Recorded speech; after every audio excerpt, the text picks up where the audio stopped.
Hello बच्चों, good morning. बच्चों, हम लोगों ने मंजरी के तो काफ़ी चैप्टर्स पढ़ लिए, लेकिन अभी ग्रामर का चैप्टर बाकी है। तो ग्रामर में हम लोगों ने 2 चैप्टर पढ़ा है, भाषा और व्याकरण और वर्ण विचार। तो मुझे लगता है कि आप लोगों ने भी उसको ध्यान से पढ़ा होगा जो मैंने आपको समझाया था। भाषा और व्याकरण और वर्ण विचार।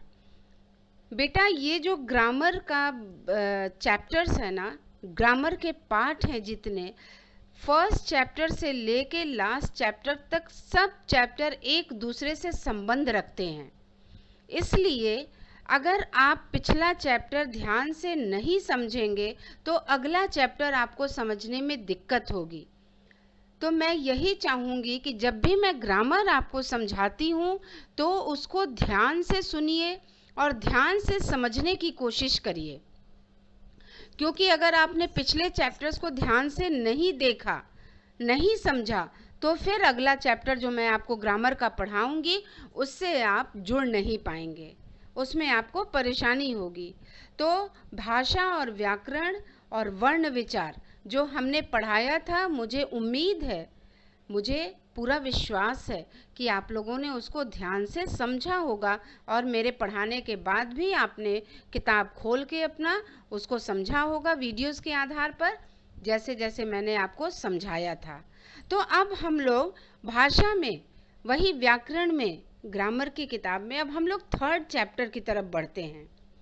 और 3rd चैप्टर जो है आपका, वो है शब्द विचार। शब्द विचार आपने पीछे पढ़ा, पिछला चैप्टर पढ़ा वर्ण विचार, अब हम लोग पढ़ेंगे शब्द विचार। शब्द विचार का मतलब क्या है? जैसे हमने वर्ण विचार में पढ़ा कि वर्ण भाषा की सबसे छोटी ध्वनि है, सबसे छोटी इकाई है, वर्णों के टुकड़े नहीं किए जा सकते। तो अब हम पढ़ेंगे शब्द विचार। उन्हीं वर्णों को मिला के जब एक सार्थक समूह बनता है, उन्हीं सार्थक वर्णों को मिला के हम सार्थक समूह का निर्माण करते हैं, उसे ही हम शब्द कहते हैं। तो भाषा में हमारे शब्द आए कहाँ से, उनकी रचना कैसे हुई, उनका बनावट क्या था, उनकी उत्पत्ति कैसे हुई और फिर उनका प्रयोग कैसे हुआ, ये सब कुछ हम इस शब्द विचार के माध्यम से समझेंगे और पढ़ेंगे। तो बेटा, आपने पिछला चैप्टर अगर पढ़ा होगा, हमने आपको वर्णों का पूरा सार्थक समूह समझाया था, वर्णों का पूरा वर्णमाला बना के समझाया था, जिसमें आपने ये भी समझा था कि वर्णों के कितने प्रकार होते हैं, मानक वर्णमाला किसे कहते हैं। एक बार आप फिर से कॉपी में चेक करिए, मानक वर्णमाला किसे कहते हैं, और फिर स्वर कितने होते हैं, व्यंजन कितने, अयोगवा, अंतस्थ व्यंजन, ऊष्म व्यंजन, संयुक्त व्यंजन और अतिरिक्त व्यंजन कितने होते हैं, ये सब मिला के हमने आपको पढ़ाया था। वर्णों के भेद भी बताए थे कि स्वर और व्यंजन, स्वर किसे कहते हैं, व्यंजन किसे कहते हैं, ये सब आपने समझा था। स्वर के कितने भेद होते हैं, फिर अयोगवाह किसे कहते हैं, अनुस्वार, अनुनासिक और विसर्ग किसे कहते हैं, व्यंजन कितने होते हैं, उनकी संख्या कितनी है, ये भी बताया था। स्पर्श व्यंजन का समूह भी मैंने आपको बताया था कि स्पर्श व्यंजन का जो समूह है वो 25 का समूह है, वो भी संख्या उनकी 25 है। क से लेकर प तक पूरा मैंने बताया था आपको, क से लेकर म तक पूरा वर्ग बनाकर बताया था। अंतस्थ व्यंजन, ऊष्म व्यंजन, संयुक्त व्यंजन और नव विकसित वर्ण जो अतिरिक्त वर्ण हमारे भाषा में आए हैं, मैंने उसको आपको समझाया था। फिर र का अलग अलग रूप भी मैंने आपको बताया था कि हम र का अलग अलग रूप कैसे प्रयोग करते हैं अपनी भाषा में। फिर हमने वर्ण विच्छेद आपको बताया था कि वर्णों को कैसे तोड़ते हैं, अर्थात हम वर्णों में से स्वर को कैसे बाहर कर देते हैं। फिर आगत वर्ण जो हमने बाहर विदेशों से लिया है, उसको भी आपको समझाया था। तो मुझे तो लगता है, मुझे उम्मीद है, विश्वास है कि आपको पूरा समझ में आ गया होगा। अब याद भी आ गया होगा कि मिस ने क्या क्या समझाया था। जब तक आप ध्यान से वीडियो नहीं सुनेंगे तब तक आप भाषा व्याकरण समझ नहीं पाएंगे। तो बेटा, ग्रामर पढ़ने के लिए आपको पिछला चैप्टर भी हमेशा दिमाग में रखना होगा। भाषा परिवर्तनशील है, मैंने ये बताया था। और भाषा में तमाम सारे जो शब्द हैं वो दूसरी दूसरी भाषाओं से भी हमारे शब्दों में आ गए हैं, हमारी भाषा में आ गए हैं। तो बेटा अब हम शुरू करते हैं शब्द विचार। शब्द विचार कहते किसे हैं, अब हम इसको शुरू करते हैं। तो हमने आपको जो देखिए जो बताया था शब्द विचार, शब्द विचार के बारे में जो मैंने आपको बताया, अब जैसे देखिए यहाँ एग्जाम्पल में है क प्लस अ, म प्लस अ, ल प्लस अ। ये सार्थक शब्द है, लेकिन ये जो वर्ण है वो अलग अलग हैं, अलग अलग हैं। तो जब हमने इसको लिखा, शब्दों को जब हमने लिखने का प्रयास किया तो इन तीनों को क, म और ल को मिला दिया। तब जब सार्थक शब्दों को हमने वर्णों को एक साथ मिला दिया, आपस में मिला दिया, तो एक सार्थक शब्द का निर्माण हुआ और ये हो गया कमल। ये हो गया कमल। तो इसी प्रकार आपने पीछे भी वर्ण में भी पढ़ा था, हमने आपको उसमें भी स्वर निकाल के समझाया था, शब्दों को बताया था कि कैसे हम स्वर निकाल के शब्दों को पढ़ते हैं और समझते हैं। तो हम इस प्रकार कह सकते हैं कि वर्णों का एक ऐसा समूह, वर्णों का एक ऐसा समूह जिसका एक अर्थ होता है, जिसका एक निश्चित अर्थ होता है, वर्णों का एक समूह जिसका एक निश्चित अर्थ होता है, उसे ही हम शब्द कहते हैं। तो वर्णों का एक निश्चित समूह, आपने देखा कि क मिलाया, म मिलाया, ल मिलाया, जिससे क्या बन गया कमल। और कमल क्या है, कमल का एक फूल होता है। तो ये जो सार्थक वर्ण हैं, जो एक समूह हमने मिला लिया, उसे ही हम शब्द कहते हैं। तो शब्द की परिभाषा क्या है, अब आप ये सुनिए। शब्द वर्णों के समूह से बने सार्थक वर्ण समूह को शब्द कहते हैं। शब्द की परिभाषा है कि वर्णों के समूह से, ये वर्णों का समूह मैंने बनाया, इससे एक सार्थक शब्द बनाया एग्जाम्पल के रूप में, वो आपने देखा। तो इसकी परिभाषा शब्द की क्या है कि वर्णों के समूह से बने सार्थक वर्ण समूह को शब्द कहा जाता है। ठीक है। अब शब्दों के भेद कितने होते हैं, उनका विभाजन कैसे, उनका बंटवारा कैसे हुआ है, आप ये देखिए कि शब्द के कितने भेद होते हैं। तो शब्द के जो भेद हैं, हिंदी भाषा में, हमारी भाषा में शब्दों का विभाजन 3 प्रकार से किया गया है। शब्दों का जो विभाजन है वो 3 प्रकार से किया गया है। अब आप देखिए कॉपी में मैंने लिखा है आपके कि उत्पत्ति के आधार पर, प्रयोग के आधार पर और रचना के आधार पर। उत्पत्ति का मतलब होता है कि कैसे उत्पन्न हुआ, किस किस स्रोत से उत्पन्न हुआ, किस किस तरीके से हमारे शब्द जो है हमारी भाषा में आए हैं, ये उत्पत्ति का मतलब है। प्रयोग का मतलब कि हम उन्हीं शब्दों को कैसे प्रयोग करते हैं अपनी भाषा में। और रचना का अर्थ होता है बनावट। तो बच्चों इस प्रकार हम समझते हैं कि शब्दों का जो विभाजन हुआ है, जैसे शब्दों का जो विभाजन हम प्रयोग के लिए रचना के आधार पर और उत्पत्ति के आधार पर करते हैं, हमारे हिंदी भाषा में शब्दों का विभाजन 3 प्रकार से हुआ है, उत्पत्ति, प्रयोग और रचना के आधार पर।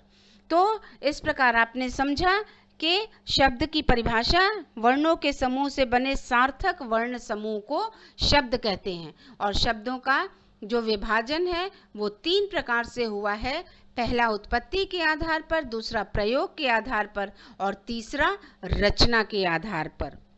तो समझ में आ गया बेटा। अब फिर हम आगे बढ़ते हैं।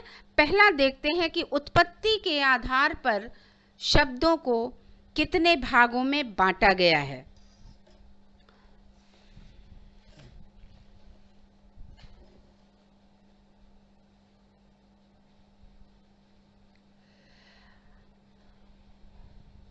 अब हम देखते हैं कि उत्पत्ति के आधार पर शब्दों को कितने भागों में बांटा गया है। अब जैसे हिंदी भाषा में तो बहुत सारे शब्द हैं, असंख्य शब्द हैं, गिनती भी बहुत मुश्किल है। तो उनकी उत्पत्ति जो हुई है विभिन्न स्रोत से हुई है, विभिन्न तरीकों से हुई है उनकी उत्पत्ति। विभिन्न तरीकों से हुई है, इसलिए हम सोचते हैं कि इनको उन तरीकों को हम आपको बताएं। जैसे विभिन्न भाषाओं के मेल से हमारी हिंदी भाषा के शब्द बनते हैं, जैसे संस्कृत है, फारसी है, अंग्रेजी है, ये बहुत सारे शब्द हमारी भाषा में सम्मिलित होते हैं। तो इस प्रकार उत्पत्ति के आधार पर 4 भेद माने गए हैं: तत्सम शब्द, तद्भव शब्द, देशज शब्द और विदेशज शब्द या फिर विदेशी शब्द। तो उत्पत्ति के आधार पर 4 भेद है। पहला है तत्सम शब्द। अब तत्सम शब्द किसे कहते हैं आप ये जानिए। तत्सम शब्द जो है हूबहू जो संस्कृत से हिंदी में, संस्कृत चूंकि शुद्ध भाषा मानी गई है तो संस्कृत से हूबहू हिंदी में प्रयोग होने लगा है, उसे हम तत्सम शब्द कहते हैं। बिना किसी परिवर्तन के संस्कृत के शब्द जो हिंदी में प्रयोग किए जाते हैं उसे हम तत्सम शब्द कहते हैं। जैसे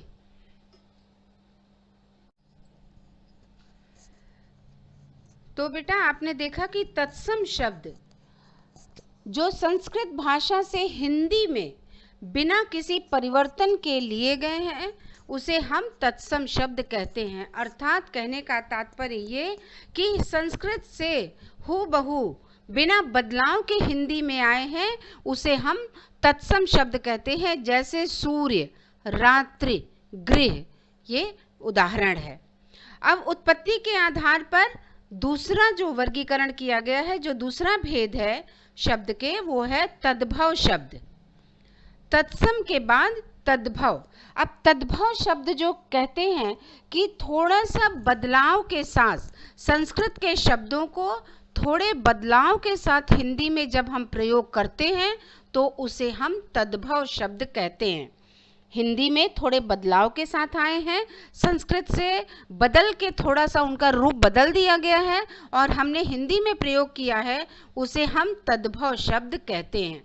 जैसे देखिए, तत्सम में सूर्य है लेकिन तद्भव में बदलाव हुआ तो सूरज हो गया है। रात्रि है, तत्सम में बदलाव हुआ तो रात हो गया है। तत्सम में गृह है लेकिन तद्भव में बदलाव हुआ तो घर हो गया। तो इस प्रकार तत्सम शब्द जो है वो हूबहू संस्कृत के शब्द हैं जो हिंदी में आ गए हैं, और तद्भव है जो संस्कृत के शब्दों को थोड़े बदलाव के साथ हम प्रयोग करते हैं, वो हिंदी में आते हैं, उन्हें हम तद्भव शब्द कहते हैं। अब तीसरा प्रकार है देशज शब्द। जो शब्द क्षेत्रीय प्रभाव में अर्थात क्षेत्रीय बोलचाल की भाषा में, अब क्षेत्रीय भाषा किसे कहते हैं, अब आप ये समझिए पहले कि क्षेत्र जिस जगह पे हम रहते हैं, जिस जगह की बोली को हम बोलते हैं, हमने आपको भाषा और व्याकरण में क्षेत्रीय भाषा समझाया था। तो जिस जगह पे हम रहते हैं उस जगह की भाषा का प्रयोग करने लगते हैं, अपनी बोलचाल की भाषा में हम उसको ले आते हैं, तो वही जो क्षेत्रीय भाषा है वो देशज भाषा भी कहलाती है। तो क्षेत्रीय प्रभाव के कारण जो साधारण बोलचाल से जो हम उसको उठाकर और हिंदी में प्रचलित करते हैं, हिंदी में बोलने लगते हैं, उसे हम देशज शब्द या देशज भाषा कहते हैं। जैसे पगड़ी है, थैला है, गाड़ी है, बहुत सारे शब्द हैं जो हम अपने क्षेत्र में, जिस क्षेत्र में हम रहते हैं वहाँ उन भाषा का प्रयोग करते हैं, तो उसे हम देशज भाषा कहते हैं। अब चौथा है विदेशी या विदेशज भाषा। अब विदेशी या विदेशज मतलब बहुत सारे शब्द हैं विदेशी भाषा के जो हिंदी में आ गए हैं, बहुत सारे शब्द विदेशी भाषा के हमारे हिंदी में प्रयोग होते हैं और उसे ही हम विदेशी या फिर विदेशज भाषा कहते हैं। जैसे स्कूल है, कैंची है, डॉक्टर है, ये तमाम सारे शब्द हैं जो हम विदेशों से लिए हैं और हम अब हिंदी में उनका प्रयोग करते हैं। तो इस प्रकार बेटा आपको पता चल गया कि शब्द की जो विभाजन जो शब्दों का हुआ उत्पत्ति के आधार पर हमने देखा। अब उत्पत्ति के आधार पर उसकी परिभाषा हमने पढ़ी और उत्पत्ति के आधार पर शब्दों के 4 भेद किए गए हैं: तत्सम शब्द, तद्भव शब्द, विदेशज शब्द और विदेशी शब्द। ये मैंने आपको समझा दिया, मुझे लगता है आपको समझ में आ गया होगा। अब हम आगे बढ़ते हैं। तो दूसरा जो है दूसरा जो भाषा है शब्द का हमने विभाजन किया है वो है प्रयोग के आधार पर। प्रयोग के आधार पर, प्रयोग के आधार पर शब्दों को दो भागों में बांटा गया है। प्रयोग के आधार पर शब्दों को दो भागों में बांटा गया है। पहला है विकारी शब्द और दूसरा है अविकारी शब्द। आपने जो शब्द भेद पढ़ा है, शब्दों का विभाजन जो पढ़ा है, जो शब्दों का वर्गीकरण पढ़ा है, उसमें पहला है उत्पत्ति के आधार पर और दूसरा है प्रयोग के आधार पर, तीसरा है रचना के आधार पर। तो आपने उत्पत्ति के आधार पर जो पढ़ा है उसके चार भेद हैं, तत्सम शब्द, तद्भव शब्द, देशज और विदेशी शब्द। अब हम दूसरा पढ़ रहे हैं प्रयोग के आधार पर। तो प्रयोग के आधार पर दो भागों में बांटा गया है। पहला है विकारी शब्द और दूसरा है अविकारी शब्द। पहला विकारी शब्द और दूसरा अविकारी। अब विकारी शब्द किसे कहते हैं आप ये समझिए, जिन शब्दों का रूप परिवर्तित होता रहता है, अर्थात हम जिनका भाषा में प्रयोग करते हैं लेकिन हम उसमें बदलाव करते रहते हैं और उसे ही हम विकारी शब्द कहते हैं। अब जैसे जिन शब्दों का प्रयोग हम भाषा में करने लगते हैं लेकिन समय समय पर हम उसमें बदलाव ले आते हैं, और वो बदलाव किन कारण से होता है, जैसे संज्ञा, सर्वनाम, क्रिया और विशेषण के कारण। तो इन चार आधार पर हम शब्दों में बदलाव ले आते हैं। संज्ञा के आधार पर, सर्वनाम के आधार पर, क्रिया और विशेषण के आधार पर। तो हम संज्ञा, सर्वनाम, क्रिया, विशेषण के आधार पर हम शब्दों में बदलाव लाते हैं और उन्हें ही हम विकारी रूप कहते हैं। तो प्रयोग के आधार पर हमने पहला विकारी शब्द पढ़ा, और विकारी शब्द जो शब्दों का रूप परिवर्तन होता रहता है उसे ही हम विकारी शब्द कहते हैं। विकार का मतलब ही होता है बेटा जिसमें हम परिवर्तन, बदलाव ला सके। असल में विकार का मतलब होता है दोष। ठीक है, तो विकार मतलब हम भाषा में क्या कहेंगे कि जिसके आधार पर हम शब्दों में परिवर्तन ला सकते हैं, वो है संज्ञा के आधार पर, सर्वनाम के आधार पर, क्रिया के आधार पर और विशेषण के आधार पर। आपने छोटी क्लासों में पढ़ा होगा संज्ञा सर्वनाम, तो आगे जब हम संज्ञा सर्वनाम पढ़ाएंगे आपको अच्छे से समझ में आ जाएगा। अब जैसे देखो, ये दूसरा हम पढ़ेंगे अविकारी शब्द। अब जहां अ लग गया है, पहले में विकारी है, दूसरे में केवल परिवर्तित करके अ लग गया है, अविकारी शब्द जिसमें बदलाव नहीं कर पाते, जिसमें हम परिवर्तन नहीं कर पाते, अर्थात लिंग, वचन, काल आदि के कारण परिवर्तन नहीं हो पाता। लिंग, वचन, काल आदि के कारण जब हम परिवर्तन नहीं कर पाते तो उसे ही हम अविकारी शब्द कहते हैं। अब जैसे लिंग, वचन, काल, लिंग स्त्रीलिंग पुल्लिंग, वचन एक वचन द्विवचन, और काल जो वर्तमान काल, भूतकाल, भविष्यकाल, जो आप आगे के चैप्टर्स में पढ़ेंगे, उन चैप्टर्स के कारण आप शब्दों में बदलाव नहीं ला सकते, उसे हम अविकारी शब्द कहते हैं। और उसकी जो परिभाषा वो क्या है कि जिन शब्दों के रूप में लिंग, वचन, काल आदि के कारण परिवर्तन नहीं होता उन्हें हम अविकारी शब्द कहते हैं। ये भी चार प्रकार के होते हैं: क्रिया विशेषण, समुच्चय बोधक, संबंध बोधक और विस्मयादि बोधक। और इन चारों को हम आगे के चैप्टर्स में पढ़ेंगे। जैसे विकारी के चारों चैप्टर हम आगे पढ़ेंगे, वैसे ही अविकारी के भी चारों पाठ को हम आगे पढ़ेंगे। तो आपको समझ में आ गया कि अविकारी शब्द क्रिया विशेषण, समुच्चय बोधक, संबंध बोधक और विस्मयादि बोधक को कहा जाता है, वो अविकारी होते हैं, और संज्ञा, सर्वनाम, क्रिया विशेषण विकारी शब्द होते हैं। तो बेटा हमने ये आपको समझाया, मुझे लगता है कि अब आपको ये समझ में आ गया होगा कि उत्पत्ति के आधार पर और फिर प्रयोग के आधार पर शब्द के कितने भेद माने गए हैं। आ गया समझ में? अब हम तीसरा पढ़ेंगे रचना के आधार पर। रचना के आधार पर पढ़ेंगे तीसरा, जो शब्दों का हमने वो बताया, आपको वर्गीकरण बताया, वो रचना के आधार पर।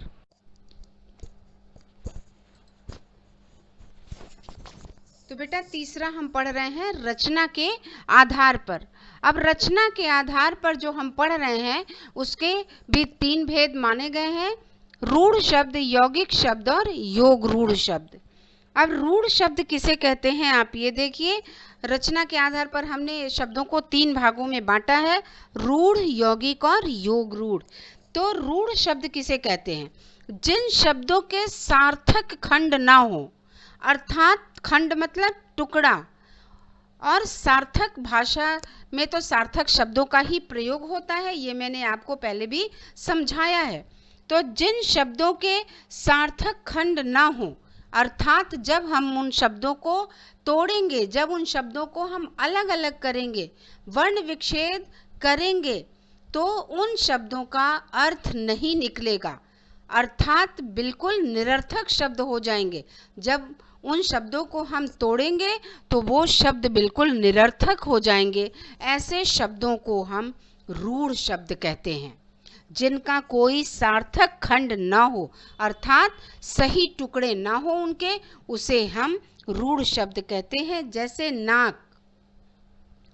अब नाक का अगर हम सार्थक टुकड़े करते हैं, अगर हम इनका विच्छेद कर देते हैं तो कोई अर्थ नहीं निकलेगा।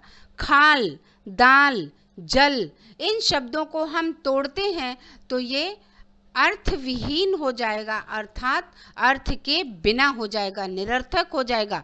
तो ऐसे शब्दों को जिनके सार्थक खंड नहीं होते हैं, टुकड़े नहीं होते हैं, उन्हें हम रूढ़ शब्द कहते हैं। अब दूसरा है यौगिक शब्द। यौगिक शब्द जो 2 शब्दों के मेल से बनते हैं और जिनके सार्थक खंड हो सकते हैं, अर्थात जब हम उनको टुकड़ा करना चाहें, तोड़ना चाहें तो वो टूट जाएंगे, ऐसे शब्दों को यौगिक शब्द कहते हैं। ये यौगिक शब्द 2 शब्दों के मेल से बनता है, 2 शब्दों के मेल से बनता है और जिसका हम सार्थक खंड कर सकते हैं, ऐसे शब्दों को यौगिक शब्द कहते हैं। जैसे आग, बबूला। अगर हम आग को और बबूला को अलग अलग कर दें तो दोनों का अर्थ निकलेगा। पीलापन 2 शब्दों को मिला के बना है, हमने सार्थक इसका खंड कर सकते हैं। अब जैसे दूध वाला, पानी वाला, ठीक है, तो ये जो है सार्थक खंड होते हैं, 2 शब्दों के मेल से बनते हैं यौगिक शब्द, और जिनके सार्थक खंड हो सकते हैं उन्हें ही हम यौगिक शब्द कहते हैं। अब तीसरा है योग रूढ़ शब्द। योग रूढ़ शब्द अर्थात यौगिक शब्द, जब किसी यौगिक शब्द आपने पढ़ा कि 2 शब्दों को, 2 सार्थक शब्दों को मिलाकर बनता है, 2 सार्थक शब्दों के मेल से बनता है। लेकिन योग रूढ़ में यौगिक शब्द ही जब अपने सामान्य अर्थ को छोड़कर, अर्थात जिन भी शब्दों का प्रयोग हम योग रूढ़ शब्द में करते हैं वो अपने अर्थ को छोड़कर किसी दूसरे के लिए प्रयोग होता है, किसी परंपरा विशेष अर्थ को, परंपरा से संबंधित विशेष अर्थ को बताता है, उसे हम योग रूढ़ कहते हैं। अब जैसे यौगिक शब्द है वो अपने अर्थ को छोड़कर, जो यौगिक शब्द है अपने अर्थ को छोड़कर अब दूसरे अर्थ के लिए प्रचलित हो, किसी विशेष अर्थ के लिए प्रचलित हो, उसे हम योग रूढ़ शब्द कहते हैं। अब जैसे हम कहते हैं ना कि सामान्य अर्थ को छोड़कर किसी विशेष परंपरा के वाले अर्थ बताते हो, उसे हम योग रूढ़ शब्द कहते हैं। जैसे लंबोदर। अब लंबोदर किसे कहा गया? लंबा है उदर जिसका, उदर मतलब पेट, तो लंबोदर को जब हम टुकड़े करेंगे तो उसका अर्थ हो जाएगा लंबा है उदर जिसका, तो उदर का मतलब होता है पेट। अब इसे किसे कहा गया है? गणेश जी को लंबोदर कहा गया है। पंकज, पंक का मतलब होता है कीचड़, तो और ज उसमें लग गया तो वो हो जाएगा कमल, तो पंकज किसे कहा गया है? कमल को कहा गया है, कीचड़ में खिलने वाला। और तीसरा है, जैसे हमने आपको एग्जाम्पल में दिया है, चक्रपाणी। चक्रपाणी किसे कहा गया है? कि अर्थात जिसके हाथ में चक्र हो, पाणी मतलब हाथ, जिसके हाथ में चक्र हो, अर्थात हम चक्रपाणी किसे कहते हैं, जैसे विष्णु भगवान, उनके हाथ में चक्र है, उसे हम कहते हैं। तो ऐसे तमाम सारे शब्द हैं जो योग रूढ़ में आते हैं।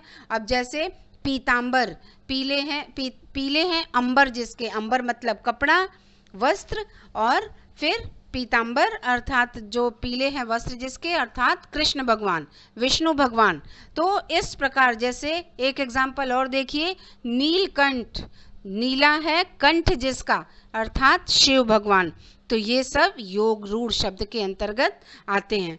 तो बच्चों, हमने आपको शब्द विचार का पाठ समझा दिया। मुझे उम्मीद है कि आपको समझ में आ गया होगा, और आप ध्यान से एक बार किताब को पढ़ लीजिएगा। जब तक आप बुक की रीडिंग नहीं लगाएंगे तब तक आपको समझ में नहीं आएगा। और मैंने आपको ये चैप्टर पूरा पढ़ा दिया, इस चैप्टर को एक बार ध्यान से पढ़िएगा। आप शब्द की उत्पत्ति कैसे हुई है, शब्द की परिभाषा क्या है और उत्पत्ति कैसे हुई है, तत्सम तद्भव शब्द क्या है, तत्सम और तद्भव शब्दों का पूरा जो समूह है उसको भी एक बार पढ़िएगा, याद करिएगा। केवल पढ़ने से काम नहीं चलेगा, उसको याद भी करना होगा बेटा। और मैं इसके साथ पिछले चैप्टर वर्ण विचार का भी पीडीएफ भेजूंगी, और इस चैप्टर का भी पीडीएफ मैं आपको भेजूंगी। लेकिन केवल वही क्वेश्चन करना है जिसको मैं पीडीएफ में भेजूंगी, बाकी क्वेश्चन आप नहीं करेंगे। बुक में जितने क्वेश्चन है सबको नहीं करना है, और बुक एक्सरसाइज जिस में भी होगा मैं उसको पीडीएफ के माध्यम से भेजूंगी, उसको अपने बुक में कर लीजिएगा। और जो मैं प्रश्न लिख के दूंगी उसका उत्तर कॉपी में करना है, लेकिन वही क्वेश्चन करना है जिसका पीडीएफ में बना के भेजूंगी। कॉपी में वही क्वेश्चन करना है जिन क्वेश्चन का उत्तर मैं लिख के दूंगी, और बुक का एक्सरसाइज मैं आपको पीडीएफ के माध्यम से भेजूंगी, उसको अपने बुक में कर लीजिएगा। और बच्चों, बार बार आप लोग, जो एक रिक्वेस्ट है आपसे कि जो बार बार आप पर्सनल मैसेज करते हैं या पर्सनल वॉइस मैसेज करते हैं या फिर कॉल करते हैं, तो उससे कोई फ़ायदा नहीं है आपको। क्योंकि देखिए, मेरा काम है आपको पढ़ाना, और स्कूल का अथॉरिटी का काम है आपके बाकी समस्याओं का निवारण करना।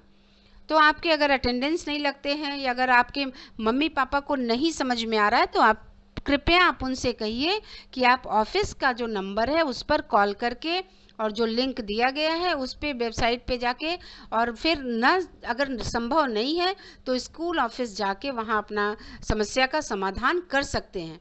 मेरे पास अगर आप कॉल भी करते हैं तो मेरे पास उस समस्या का निवारण नहीं है। तो प्लीज़ बेटा, इस बात का ध्यान रखिए कि बार बार अननेसेसरी अगर आप कॉल करते हैं तो उस कॉल का कोई मतलब नहीं है। और मेरे पास भी बहुत सारे काम हैं, और भी काम है, आपको पढ़ाना है और भी बच्चों को पढ़ाना है। इसलिए आप ध्यान दीजिए कि आप अगर बहुत ज़रूरी है तभी मुझे कॉल करिए, वरना आप कॉल मत करिए। ठीक है बेटा? बाकी सारी चीज़ें समझ में आ गई। अब क्वेश्चन भी आपको समझ में आ गया, सारे चैप्टर समझ में आ गए। 2 चैप्टर के पीडीएफ में भेजूंगी आपको। वर्ण विचार का पहले कर लीजिएगा, उसका भी वही क्वेश्चन करिएगा जो मैं कॉपी में लिख के दूंगी, एक्सरसाइज बुक का करवा दूंगी। और शब्द विचार का भी क्वेश्चन अपनी कॉपी में कर लीजिएगा, और साफ सुथरा काम करिएगा, इंडेक्स फिल कर लीजिएगा और साफ सुथरा काम करिएगा, और फिर उसके बाद अपना ध्यान लगाकर पढ़िएगा भी। Thank you.